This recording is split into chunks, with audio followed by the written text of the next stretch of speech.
You're standing in the garage, holding a tube of silicone in one hand and a can of thinner in the other, and something tells you these two were never supposed to meet, but they were. Once, they met all the time. I'm going to show you a formula so simple it fits on the back of a matchbook, and it waterproofs, seals, and protects better than the sprays I used to pay $30 a can for. This was ordinary knowledge once, passed between painters and boatmen, and it slipped away the moment the pre-mixed bottle showed up on the shelf. By the end, I'll hand you the exact ratio written down in a workshop manual from the early 1950s, the kind of paper record that doesn't lie. And I promise you this, it works in the home you already own, with a hardware store tube and nothing fancy.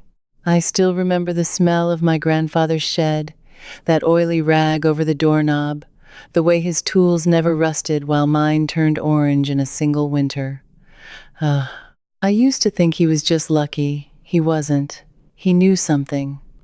Let me back up and tell you how I found my way to this, because I did it the expensive way first, the way most of us do. For about 20 years, I bought every waterproofing product they put in front of me.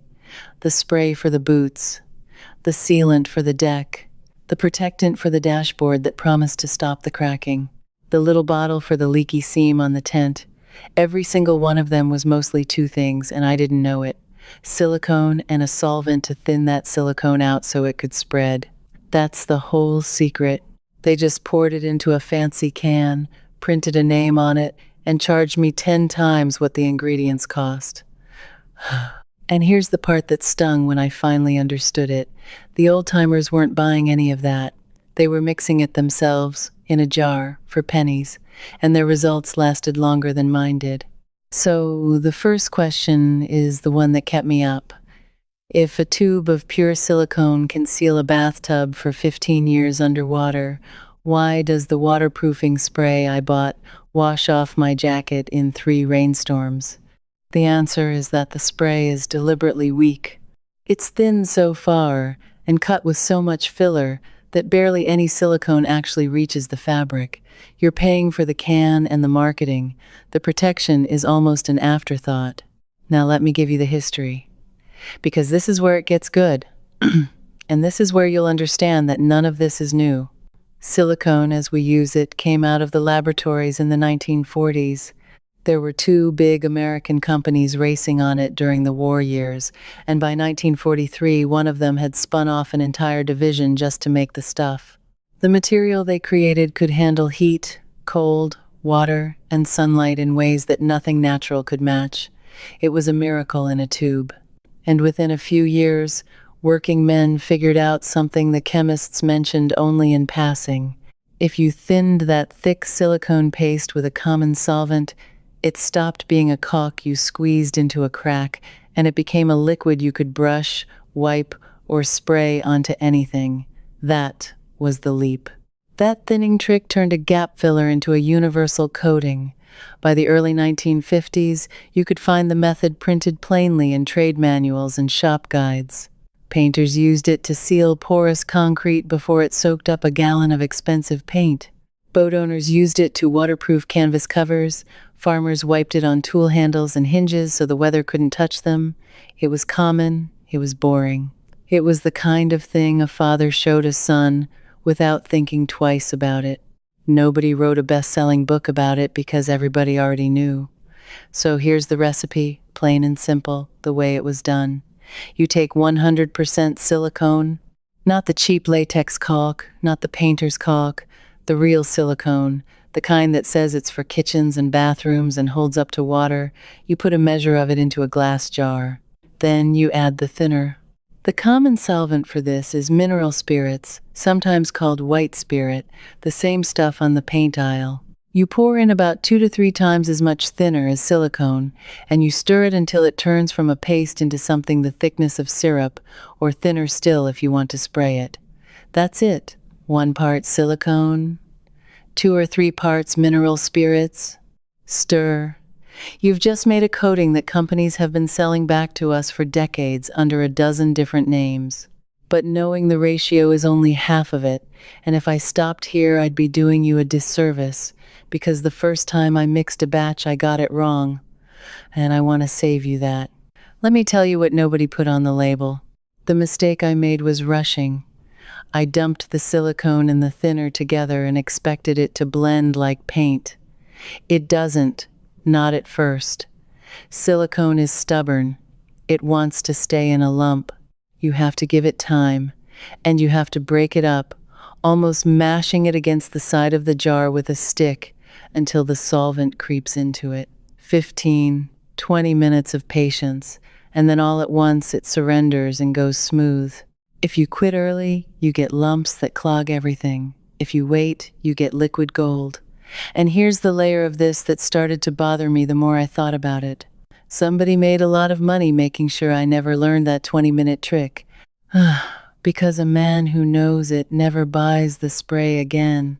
Let me show you what this liquid actually does, because a ratio on its own doesn't mean much until you see it work in your own hands. Take an old cotton canvas, a shop apron, a work jacket, a tarp, a pair of boots. Brush the thinned mixture on, or dunk the fabric right in it, and let it dry outside where the air moves. The solvent evaporates. It carries that silicone down deep into every fiber, and when it flashes off, it leaves the silicone behind, wrapped around each thread. What you're left with is cloth that breathes but sheds water like a duck's back. This is the exact method behind the expensive waxed and treated jackets people pay $200 for. The old boatmen were doing it in a bucket for the price of a sandwich. Now pour a little rain on that treated cloth. It beads, it rolls off. And unlike the spray that washes out in 3 storms, this soaked all the way through, so it doesn't rinse away. That's the difference between a coating that sits on the surface and one that becomes part of the material. But water was only the beginning of what I found this stuff could do, and this is where it stopped being a party trick and started saving me real money around the house. Think about everything in your home that fails because water or air got to it. The garden tools that rust, the wooden handles that split, the concrete steps that flake apart every winter when water seeps into them and freezes, the leather work gloves that dry and crack, the seams on the shower that go black, the window trim that rots. Every one of those is a slow, expensive death caused by moisture, and every one of them can be slowed to a crawl by a thin barrier of silicone that costs almost nothing to apply. I took my grandfather's approach with the tool handles first, because I remembered that oily rag in his shed. I wiped the thinned silicone onto every wooden handle I owned, the shovels, the rake, the old hammer, let them dry. The wood drank in that first coat, and I gave them a second. 2 winters later, not one of them has cracked or splintered, and the metal heads haven't shown a speck of rust. My father-in-law replaces his garden tools every few years.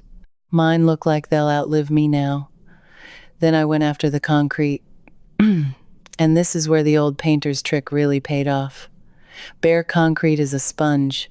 It pulls water in, and in a cold climate that water freezes, expands, and cracks the surface apart a little more every year.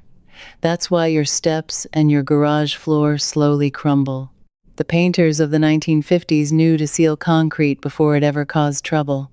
I brushed the thin silicone onto the porous edge of my front step where it was starting to flake. It soaked in and sealed the pores. Water beads on it now instead of soaking in. That step had been losing a little more of itself every winter, and I stopped it for the cost of what was already in my jar. So by now you might be thinking this all sounds fine for a man with a garage full of projects, but not for you. Maybe you rent. Maybe you don't have a workshop or a single power tool. Maybe you're sitting there thinking this is for handy people, and you're not one of them. I want to talk to you for a minute, specifically because this next part is the part I wish someone had handed me years ago, and it needs nothing but a jar and a rag. You don't need to build anything. You don't need to buy anything special. If you have 1 tube of bathroom silicone and 1 small can of mineral spirits, both under $10, you have enough to protect half the things in your house for years. Here's what you do this week, with no skill at all. Find the everyday things that keep going wrong and costing you. That squeaky, sticking door hinge. Wipe a little of the thinned mix on it with a cloth. The silicone stays behind and lubricates it quietly, and unlike oil, it doesn't attract dust and turn to black grime, and it doesn't drip. That drawer that sticks in humid weather. Rub a thin film along the runners. It glides. The rubber door seals on your refrigerator and your car that go stiff and crack and let the cold out, costing you on the electric bill. A light wipe of this feeds the rubber and keeps it soft and sealed. The old folks used it to keep rubber gaskets alive for decades. And here's one that costs nothing and stops a real headache. The bottom of the shower curtain, the window sills where condensation pools, the grout lines that go moldy. A thin coat of this sealed those porous spots so water can't sink in and feed the mold. I stopped scrubbing black mildew off my window frames the year I started doing this. It simply had nowhere to take hold. None of that requires a workshop. It requires a jar, a rag, and 10 minutes. That's the whole point of this method. It was never for specialists. It was for ordinary people keeping ordinary homes from falling apart, back when keeping things was normal and throwing them away was the strange idea. Now, therefore, let me get to the part that made me a little angry once I saw it clearly, because you deserve to know why you had to stumble onto this instead of being taught it. This knowledge didn't fade because it stopped working. It faded because there was no money in you knowing it. A jar of silicone thinned with spirits will treat dozens of items and sit on your shelf for years. It doesn't run out fast. It doesn't need a subscription. It doesn't come in a new and improved version every spring. From the point of view of a company that sells protection by the can, that jar is a disaster. It's a customer who stops paying. So the premix sprays arrived, thinned way down, priced way up, dressed in packaging that made the homemade version look crude and old-fashioned, and it worked. A whole generation grew up believing that waterproofing came from a spray can with a brand name and that mixing your own was something poor people did in the old days. The knowledge didn't get banned. It just got quietly buried under marketing, one advertisement at a time, until men who once knew it forgot they ever had. I felt that loss personally because my own grandfather knew this, and I never asked him. He passed before I got curious, and I spent 20 years and hundreds of dollars relearning what he could have told me in 5 minutes over a cup of coffee. That's the real cost of buried knowledge. It isn't only money. It's the chain between generations getting broken. So each of us has to start over from nothing while the companies count on our forgetting. That jar on your shelf is a small act of refusal. And if that idea speaks to you, the idea that practical knowledge belongs to people, not to marketing departments, I want you to know that I went much deeper into this in my books First Fixes, Deep Hacks, and Full Stack Life. Each one is a collection of exactly this kind of recovered method, the ratios, the histories, the 20-minute tricks that nobody printed on the label. The kind of thing a grandfather would have handed you if you'd thought to ask in time. You'll find them linked in the description below, and I think you'll recognize every page. Now, let me widen this out, because once I understood the principle, I started seeing uses everywhere, and each one replaced something I used to buy. Rust prevention was the big one for me. Every metal thing that lives outside or in a damp basement is slowly turning to rust because oxygen and moisture are reaching the bare metal. A thin, wiped coat of this mixture seals that metal off. I did the underside of my patio furniture, the hinges on the gate, the exposed bolts on everything. The thinner carries the silicone into every pit and scratch, then evaporates and leaves a barrier that water can't cross. This is the same reason my grandfather's tools never rusted while mine did. He was sealing them. I was just watching mine corrode and blaming the weather. Then there's leather. Work boots, gloves, tool belts, the leather that dries out and cracks and splits until you throw it away and buy more. A light treatment keeps the moisture from wicking in and keeps the leather supple. Boatmen use this on canvas and leather both, because out on the water everything you own is trying to rot, and they couldn't afford to replace it every season. They learned to protect first and replace never. And here's a use that surprised me most. plastic and rubber that live in the sun, your outdoor trim, your garden hose fittings, the plastic on a mower, the trim on a car. Sunlight and dry air pull the life out of these, and they go gray, chalky, and brittle. A wipe of thin silicone restores the dark color and lays down a protective film that shields against the sun. This is the whole trick behind those expensive trim restorer products in the automotive aisle. Silicone, thinned, wiped on. You already know the formula now. You'll never need to buy the little bottle again. Let me pause here, because I can feel the doubt that some of you are carrying. The same doubt I carried. You're thinking, if this is so good and so cheap, it can't really be as effective as the products made in a factory. I thought that too. So let me give you the numbers that changed my mind, the kind of hard measurement that cuts through marketing. The reason pure silicone is the gold standard for sealing is that it stays flexible and waterproof across a range from deep freezing cold to well past the boiling point of water, and it holds that for decades without breaking down. The commercial sprays take that same silicone and dilute it so heavily that only a whisper of it lands on your item. You're getting maybe a fraction of the protection the raw material can give, because the strong stuff would last too long to keep you buying. When you mix your own, you control the strength. You can make it as robust as you need. You're not limited to the weak version they decided to sell you. For the first time, the protection is in your hands, not theirs. I tested it the plain way, the way anyone can. I took 2 scraps of the same canvas. One I sprayed with the store product, following the directions exactly. The other I dipped in my homemade mix and let it dry. Then I left them both out through a full season of rain, sun, and frost. The store-treated scrap gave up before winter, soaking through and staying wet. My scrap was still shedding water in the spring, same silicone at the heart of both. The only difference was that one was a real dose and the other was a marketing dose. So that brings me to the thing I promised you at the start, the piece I dug up that pulled this whole story together, and it's better than I expected. I went looking for where this method was first written down plainly, not as a rumor or a shop floor whisper, but as recorded instruction.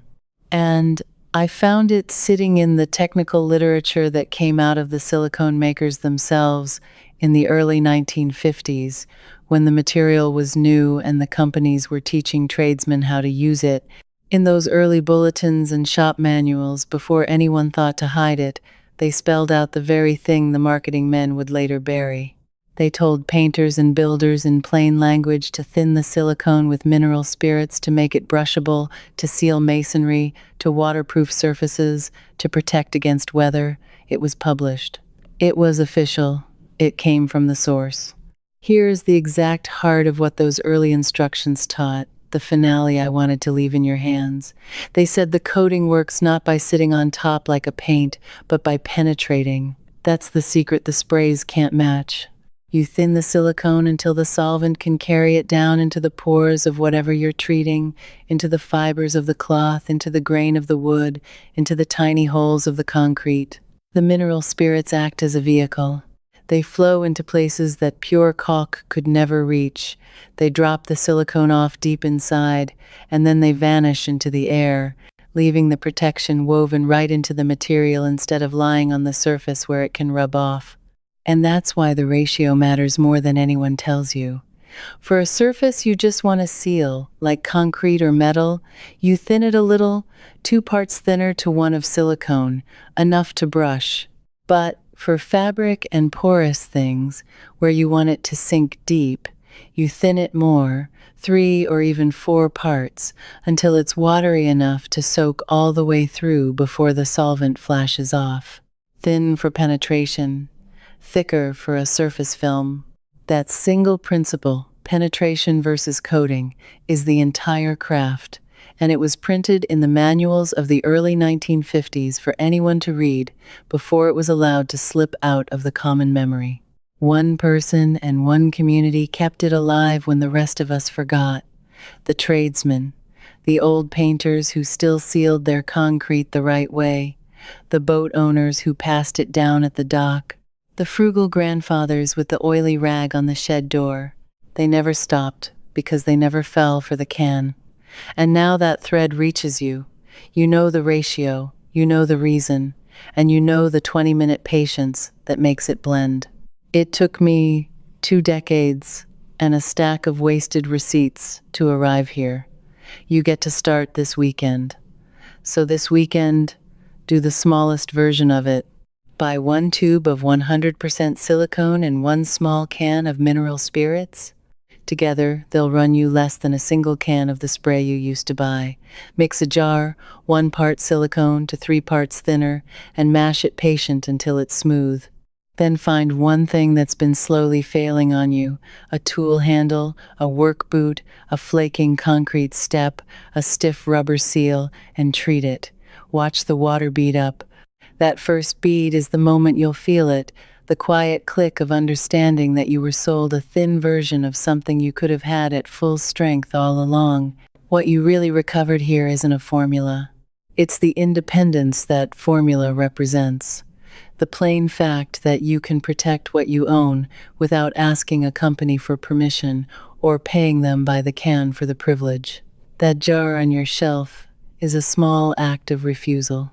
It says you won't be quietly overcharged for the things a careful person used to know by heart. You've always suspected that newer and more expensive wasn't really better, that somewhere along the way the useful knowledge got traded for convenient packaging. You were right. You are exactly the kind of person this was meant for.